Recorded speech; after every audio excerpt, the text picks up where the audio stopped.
ঈদের ছুটির পর বেকার অবস্থায় টাকা আয় শুরু করার সহজ উপায় হচ্ছে OneXBet অ্যাপ্লিকেশনে আইপিএল এর স্কোর প্রেডিকশন করে ঘরে বসে টাকা ইনকাম। ভিডিওটি অবশ্যই শেষ পর্যন্ত দেখুন, না হলে অ্যাকাউন্ট খোলার সময় প্রবলেম হতে পারে কোনো তথ্য। ক্রোম অথবা যে কোনো ব্রাউজারে প্রবেশ করে আপনি OneXBet অ্যাপসটি ডাউনলোড করে নেবেন। এরপর অ্যাপসটি ওপেন করবেন। ওপেন করার পর দেখতে পাবেন এখানে দুইটি অপশন। আপনি রেজিস্ট্রেশন অপশনে চাপ দিবেন। দেখতে পাবেন কতগুলো অপশন রয়েছে। আপনি ইন ওয়ান ক্লিক অপশনে চাপ দিন। তারপর আপনাকে একটি নতুন পেজে নিয়ে আসবে। এখানে সবকিছুই ঠিক থাকবে, কোনো পরিবর্তন হবে না। প্রোমো কোডের ঘরে লিখবেন স্ক্রিনে থাকা প্রোমো কোডটি। এই প্রোমো কোডটি ব্যবহার করে আপনি অ্যাকাউন্ট খোলার প্রথম ডিপোজিটেই পাবেন 100% বোনাস।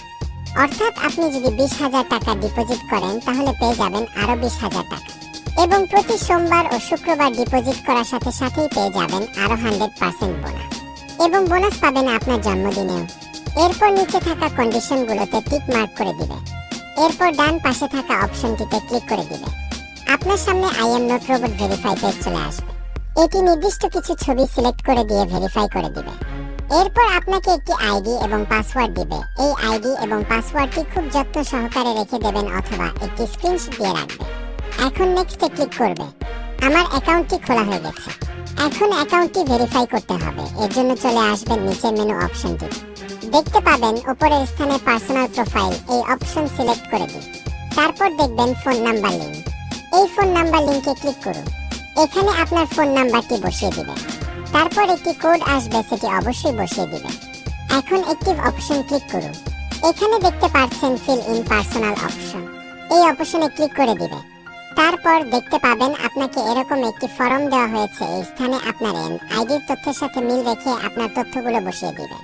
প্রথমে আপনার নাম লিখবে, এরপর সারনেমে আপনার নামের শেষ অংশটা লিখে দেবে। নিচে থাকা ডেট অফ বার্থ, এই অপশনটিতে আপনি আপনার জন্ম তারিখ লিখুন। এরপর দেখতে পাবেন প্লেস অফ বার্থ, এখানে আপনার জন্মস্থানটি লিখে দেবেন। রিজিয়ন অপশনে লিখুন বাংলাদেশ। তারপর সিটিতে ঢাকা লিখবে। রেসিডেন্সি অ্যাড্রেস, এখানে আপনার জেলাটি লিখে দিবেন। ডকুমেন্ট টাইপ অপশনটিতে আপনি ন্যাশনাল আইডি কার্ডটি সিলেক্ট করে দিবেন। সিরিজ অপশনটিতে 1 লিখে দেবেন। ডকুমেন্ট নাম্বারে আপনার এনআইডি কার্ডের নম্বরটি লিখে দিবেন। আপনার যদি এনআইডি কার্ড না থাকে, যে কারো এনআইডি কার্ড দিয়ে ভেরিফাই করতে পারবেন, কোনো সমস্যা হবে না। চাইলে আপনার নাম্বারটিও দিতে পারবে।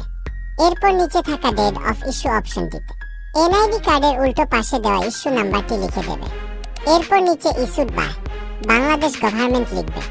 সবকিছু ঠিক থাকলে অ্যাকাউন্টটি ভেরিফাই হয়ে যাবে। নিচে থাকা টিক মার্কে ক্লিক করে দিন। এই যে দেখতে পাচ্ছেন আমার অ্যাকাউন্ট ভেরিফাই হয়ে গেছে। কিভাবে ডিপোজিট করবে? এর জন্য উপরে দেওয়া ডিপোজিট অপশন সিলেক্ট করবে। এরপর দেখতে পাবেন বিকাশ, নগদ, রকেট উপায় আরো অনেক মাধ্যম। আপনি যে কোনো মাধ্যম হতে লেনদেন করতে পারবেন। আমি নগদ সিলেক্ট করে দিলাম। এখানে দেখতে পাবেন নগদ ওয়ালেট নাম্বার দেওয়া আছে। এখান থেকে নাম্বারটি কপি করে নেবেন। অবশ্যই এখানে নাম্বার পরিবর্তন হয়। যখনই ডিপোজিট করবেন এখান থেকে নাম্বার কপি করে নেবেন। তারপর টাকা ক্যাশ আউট করবেন। আমি টাকা ক্যাশ আউট করে দিয়েছি। দেখতে পাচ্ছেন আমার ক্যাশ আউট সফল হয়েছে। এখানে দেখতে পাচ্ছেন আমাকে একটি ট্রানজ্যাকশন নাম্বার দিয়েছে। আমি এই ট্রানজ্যাকশন নাম্বারটি কপি করে নিয়ে আমার আগের জায়গায় চলে আসব। কপি করা ট্রানজ্যাকশন নাম্বারটি বসিয়ে দিব। এখানে আমি যে নাম্বার থেকে টাকাটি পাঠিয়েছি সে নাম্বারটি এখানে দিয়ে দিব। তারপর কত টাকা ক্যাশ আউট করেছি তা লিখে দিব। কনফার্ম বাটনে চাপ দেওয়ার পর দেখতে পাচ্ছেন আমার ডিপোজিটটি সাকসেসফুল হয়েছে। সুস্থ থাকবেন, ভালো থাকবে। আবারও দেখা হবে নতুন কোনো ভিডিওতে।